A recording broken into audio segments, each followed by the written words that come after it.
নমস্কার বন্ধুরা, আমি সোনাই। সোনা স্টাইল কিচেন ভিলেজে আপনাদের আবারও অনেক অনেক স্বাগত জানাচ্ছি। আজ ঝিঙের একটি নিরামিষ রেসিপি আপনাদের সাথে শেয়ার করছি। এই রেসিপিটা আপনারা নিরামিষ বা আমিষ যে কোনো রান্নার দিনে খুব সহজেই বাড়িতে বানিয়ে নিতে পারেন। রান্নাটা বানানো খুবই সোজা এবং গরম গরম ভাতের সাথে খেতে ভীষণ সুন্দর। প্রথমে 3টে ঝিঙে নিয়ে নিলাম এবং এগুলো গোটা থাকা অবস্থাতেই পরিষ্কার করে জলে ধুয়ে নিলাম। গোটা অবস্থাতেই ঝিঙেগুলো ধুয়ে নেওয়ার কারণ কাটার পর ঝিঙেগুলো যদি জলে দেওয়া হয় সেই ঝিঙেগুলো রান্না করার সময় অনেক বেশি পরিমাণে জল বের হয়, তাই আমি গোটা অবস্থাতেই ধুয়ে নিলাম।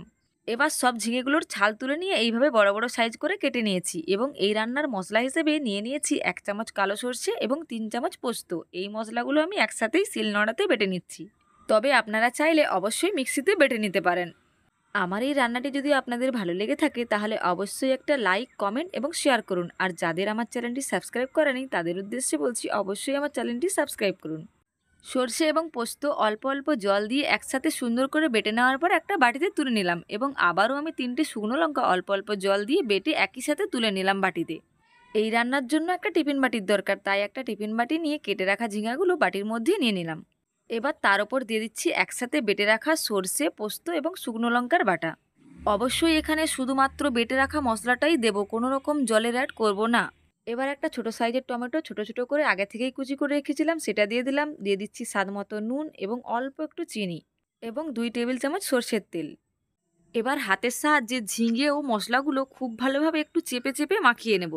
একই সাথে অল্প একটু হলুদ গুঁড়ো দিয়ে দিয়েছিলাম, সেটা আপনাদের দেখানো হয়নি। আপনারা অবশ্যই মশলার সাথে অল্প একটু হলুদ অ্যাড করে নেবেন। 3টে চিড়ে রাখা কাঁচা লঙ্কা ওপর থেকে বিছিয়ে দিলাম এবং আবারও 1 টেবিল চামচ সর্ষের তেল ওপর থেকে ছড়িয়ে দিলাম।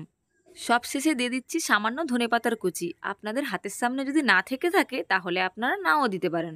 এবার আর কোনো রকম নাড়াচাড়া না করে টিফিনের চাপাটা লাগিয়ে দিলাম। এবার অন্যদিকে একটা কড়াতে কিছুটা জল গরম করে তার উপর একটা স্ট্যান্ড দিয়ে দিলাম এবং তার উপর টিফিনটা বসিয়ে দিলাম। আবারও কিছুটা জল দিয়ে টিফিনের 3 ভাগের 1 ভাগ পর্যন্ত ডুবিয়ে নিলাম এবং চাপা দিয়ে আধ ঘন্টা পর্যন্ত ভাপিয়ে নিলাম। আধ ঘন্টা পর চাপা খুলে নেওয়ার পর টিফিন হালকা ঠান্ডা করে টিফিনের চাপাটা খুলে নিলাম। আপনারা নিশ্চয়ই দেখতে পাচ্ছেন ঝিঙে ভাপা রেসিপিটা কত লোভনীয় দেখতে হয়েছে। ভিডিওটি ভালো লাগলে বাড়িতে অবশ্যই ট্রাই করুন।